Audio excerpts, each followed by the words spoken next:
version of Prep Picks. We've got the first place half of the table over here in Andrew and Casey, and then those of us trying to pick up the crumbs over here on this side, and myself, Steve, and Cole. The funny thing is that, well, I find it interesting that we all are picking the same games, but the standings are different on the YouTube because I guess I'm really bad at the games we don't pick on TV.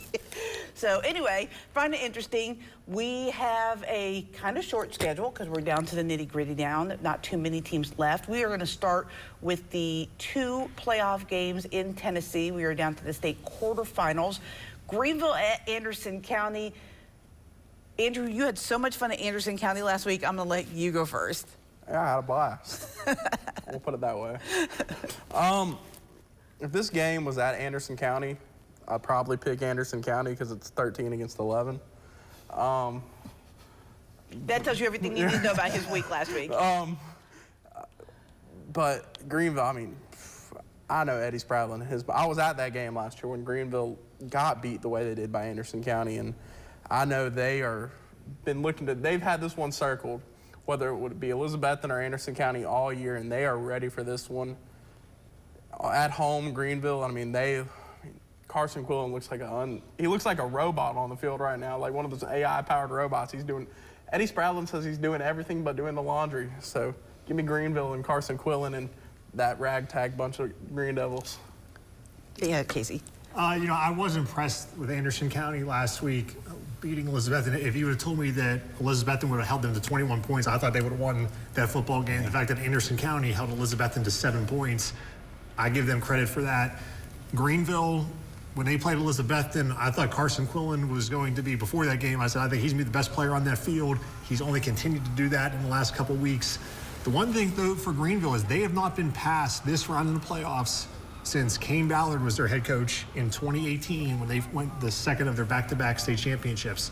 They lost in the quarterfinals a couple times when they were the favorite, maybe a couple times when they weren't expected to win and move on. So for this team, nobody on this team has been past this round before for Greeneville. Eddie Spradlin has not been past this round as a head coach, so they do have some demons, or they got some, gorillas maybe on their shoulders a little bit. Anderson County, they have nothing to lose coming up here. Not many people probably think they're going to win this game. I think Greeneville's going to win, but I don't think it's going to be a cakewalk. I think it's going to be a good football game, but I think Greeneville's going to get it done. Yeah, to your point, Casey, 5 of the last 6 years, the team in this section of the bracket, whether it be Greeneville, Elizabethton, or Anderson County, has gone on to win the state championship. That was Anderson County last year. Greeneville did it a couple of times, Elizabethton a couple of times. I know down the road, Pearl Cohn's going to have something to say about that for sure. But this has been routinely a game that has decided the state championship. Anderson County lost 17 starters from that state championship team a year ago. Started 0-3 against three really good football teams. Its defense surrendered 35 points per game in those contests. Since then, my notes tell me only 8 points per game, including 7 against Elizabethton last week, where that defense was dominant. I think the offense for Anderson County is coming along. You can see Isaiah Hall made 2 really good plays with his feet last week. Moog, the running back, was outstanding. But to Casey's point, Carson Quillen lost a couple of games during the year stat-wise at Dobbins-Bennett against Alcoa. Otherwise, he might be up for some awards statewide, and he's still got another year to get there. But he's just been playing phenomenal football the last few weeks, and I think Quillen and Greeneville will get it done on Friday night. Well, it's the X factor. Sometimes when you win a state title or make that run, you have to have that player that sets apart from everyone else that makes the plays. And Casey called it a couple of weeks ago that might be the difference for Greeneville.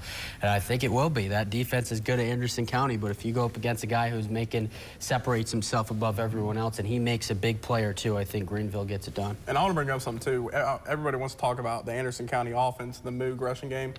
Greeneville's got some really powerful linebackers, and I don't think Anderson County has really seen that this year, especially with Emmanuel Dixon on that linebacking crew and Bryson Myers. It's going to be tough for them Friday with that. I mean, I'm picking Greeneville. I don't know what else needs to be said on that game. I think we've pretty much covered it. Although I am scared of Anderson County, I think there's a possibility for an upset here, but I'll go with Greeneville because I do think they're the better team.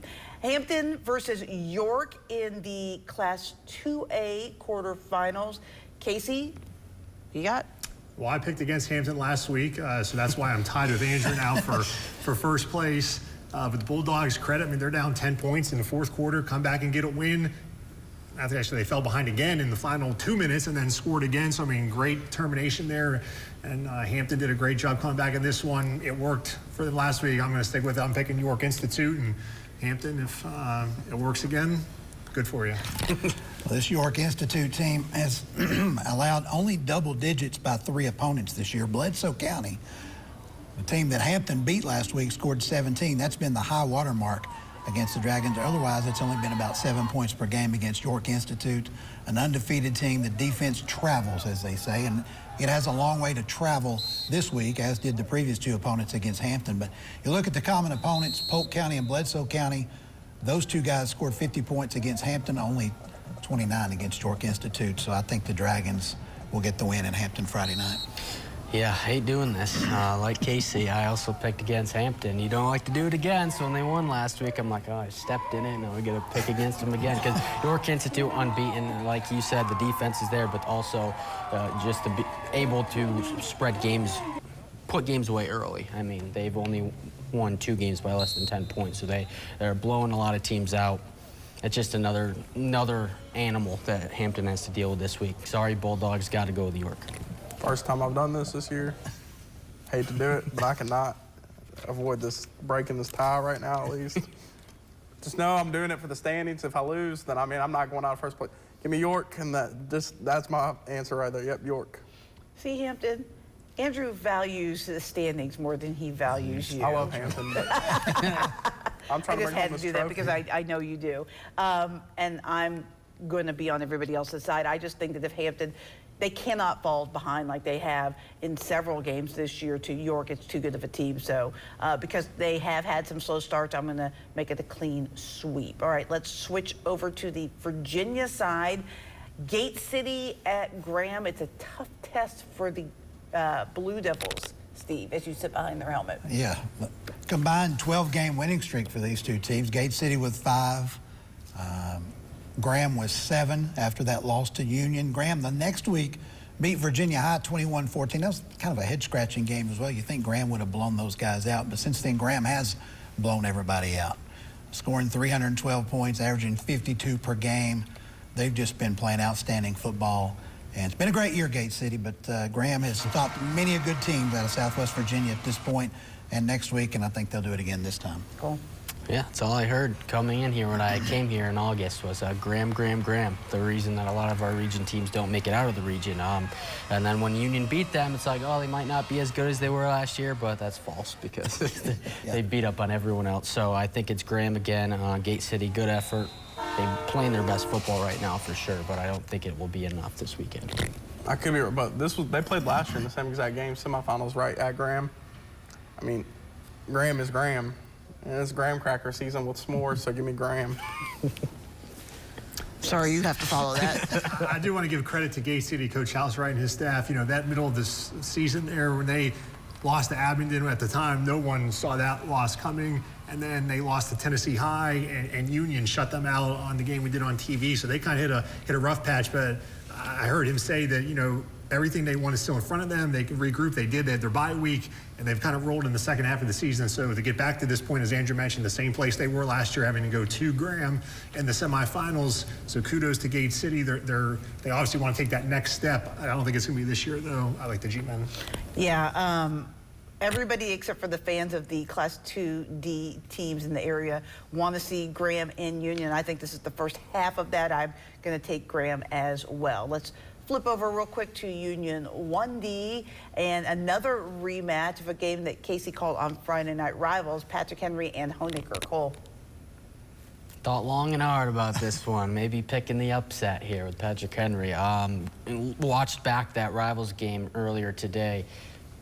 You know, Casey, you were on the call for that. Patrick Henry punched him in the mouth early. They went up by his touchdown. They scored twice. Cameron Goodspeed, what a night he had. But again, that was another wet, rainy one that kind of leaned in the favor of Patrick Henry. This time we're playing on turf at Honaker. That offense, I don't know.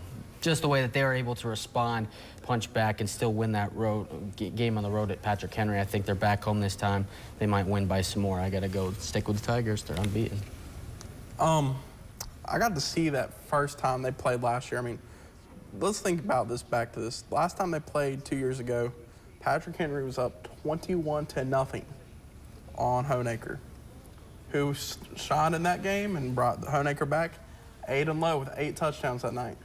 Friday night rivals game earlier this season. Honaker in a hole, who shined in that game, Aiden Lowe. That's the thing about Honaker. They have so many weapons that they can go to. Peyton Music, Avery Music back, Aiden Lowe too. I mean, that's where I think Patrick Henry has the ability to keep it back and forth. But I think Honaker, with just so many weapons like Aiden Lowe, Peyton Music, I mean, 1 interception thrown by this quarterback in an air raid offense. That's an insane statistic. They might have the toughest road to ever get to a region championship ever, playing a very underseeded 8-seed Rural Retreat, and now Patrick Henry.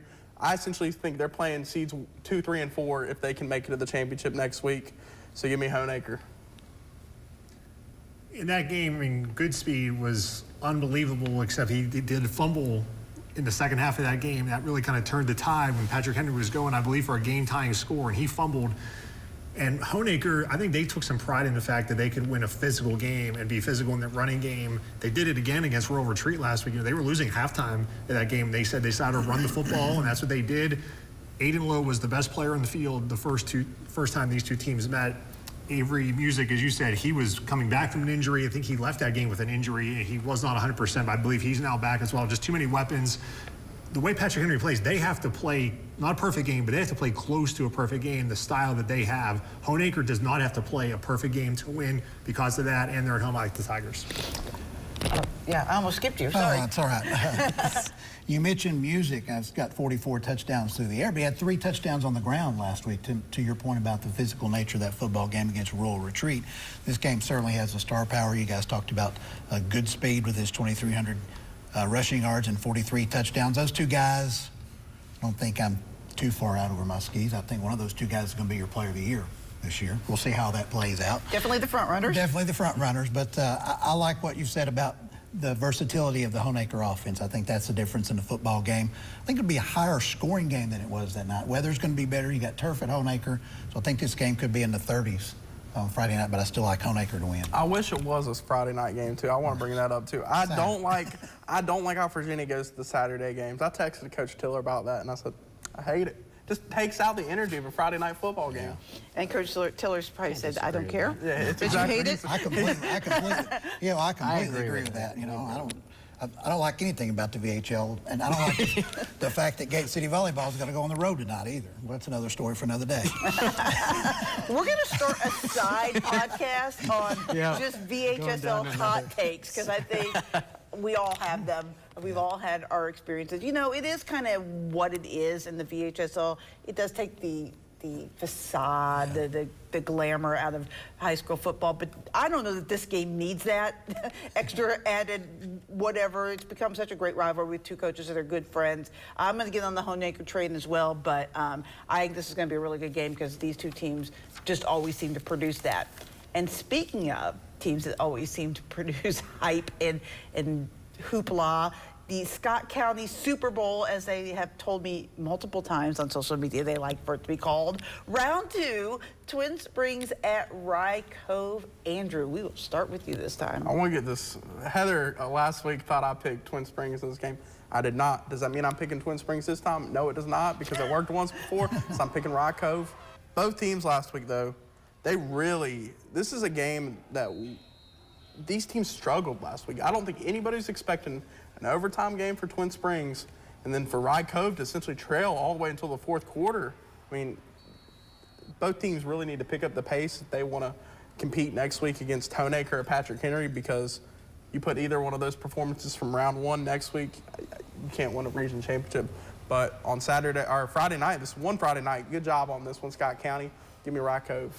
You know, to be fair, I can barely remember who I pick each week without watching the tape back every week. So that's just my commentary, Casey. You know, the first time these 2 teams played, I took Rye Cove from the island, and now that I'm back in the United States, I'm sticking with the Eagles since they won that one. And I think maybe with Andrew saying how they both struggled last week, you know, Rye Cove, last year, all the success they had, they didn't win playoff games. I mean, those kids, that was their first playoff win, so something they had to maybe do, feeling a little pressure. Same with Twin Springs. You're a higher seed, everyone expects you to win. So now they're kind of more equals this week. I don't really think there's, whoever wins this game is like, oh, I can't believe that team won or lost. I mean, I think they're relatively equal in that sense. But I like Rye Cove. You know, they beat them 2 weeks ago at Twin Springs. I see no reason to change now. Yeah, you took Rye Cove from one particular harbor last time you were out, right? Yes. Dear Scott County people, that moniker you used, the Scott County Bowl, that is an NFL trademark. It is. Yeah. We got to be careful there. But nonetheless, it is a huge game, no doubt about it, and a game that we almost didn't get. You know, Twin Springs had to rally to beat Chilhowie. Rye Cove was down 6-0 going to the fourth against Eastside. We did get the game that we thought we would get eventually. The first game, Rye Cove's defense was the difference. That's why I picked the Eagles in game one. That's why I'm picking the Eagles in game two. Yeah, shout out to Eastside, though. What a fight they put. Yeah. They're going to be a good team next year. We'll keep our eyes on them. But Rye Cove, yeah, this team, after that game against Twin Springs the first time around, I was really thinking, I was like 100% no doubt I'm going to go the Eagles if they meet again in 2 weeks. But after last week's performance, you know, makes you think a little bit. But it's just, I think the main factor here is Twin Springs is very beat up. They have a lot of their top players on the offensive and defensive line that are out. There might be one that might be back for this one, but they are beat up. I think Rye Cove's too good up front, too, and they'll be able to handle it. I'm going to take Rye Cove in this one. This is going to be my Gary Collier appreciation soliloquy here.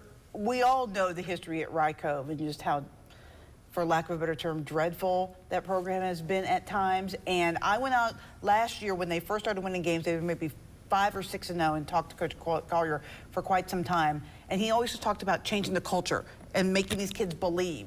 Like, he always felt like the talent was there, but that they hadn't had success in such a long time that they didn't actually believe they deserve success. And so shout out to him for just getting these kids to believe in something and to believe in this program and to get them to this point. I think it's going to be a fantastic game. I mean, the rivalry is just so intense. If this game is at Nicholsville, I might pick Twin Springs, but it's not, so I'm going to pick Rye Cove. All right, final pick of the night. Tazewell at Union. Casey, you're up first. Well, I wish there was something I could kind of say to maybe build up some suspense and drama, but I don't have anything. I'm taking Union, Tazewell. I caught the very end of the TV inside the business here. I caught the very end of the TV taping here when I walked in, heard Steve talk about all the highlights Tazewell's put up against teams not named Graham. And, you know, they did handle Virginia High pretty much by about the same score that the Union did. But Union is just, their defense, you know, is next level in terms of 2D around here. This is at Bullitt Park. If it was at Tazewell, I'd still pick Union. Bears, big. Yeah, Tazewell, to what Casey heard, and I'll let you guys hear now.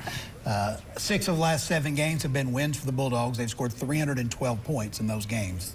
The one game they did not win was a 49-6 loss to Graham, a team that we, as we said previously, beat Union. Union's defense, 4 shutouts, 7 games of 7 points or fewer.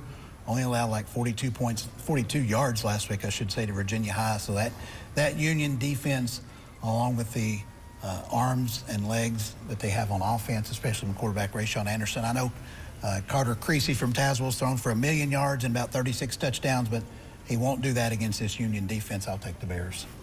Yeah, I got to see Tazewell for the first time last weekend in the win over Ridgeview. They got some spark. They have a decent team, and they're going to bring it to Bullitt Park, but Union, too good. They're going all the way. You brought up Player of the Year candidates. I mean, we cannot forget about Rayshon Anderson, too. What he's done with his feet, what he's done with his arm this year. I mean, he's been a special player, and I mean, I only need one letter. Give me the U. I'm not making the U, but look at the clean sweep with the Union Bears. Well, this is fun. I think we'll probably have at least one more in us because we'll have some teams left next week. So guaranteed to have at least one game in Virginia in Class 1. Class 2, I guess, if Tazewell and Graham were to win, I guess we wouldn't really have to worry about that one. Right. So I guarantee at least one game next week. At least one game. Yeah. I don't know if we'll do a whole YouTube show for one game, but we'll see. We could have 4. Yes. Optimistically looking at it, we could have 4. All right. But this is as always fun. Steve is already in basketball mode. Yeah, give me a few hours and I will really be in basketball mode. We got a game in about 2 hours, as a matter of fact. And check out his website for the coverage of all things basketball. Try TriCitySports.com for Northeast Tennessee. And the rest of us will be talking high school football on Friday night. We don't really have a Friday night huddle per se, but a pretty robust show and lots of coverage from all the games in the area. So thanks as always for joining us.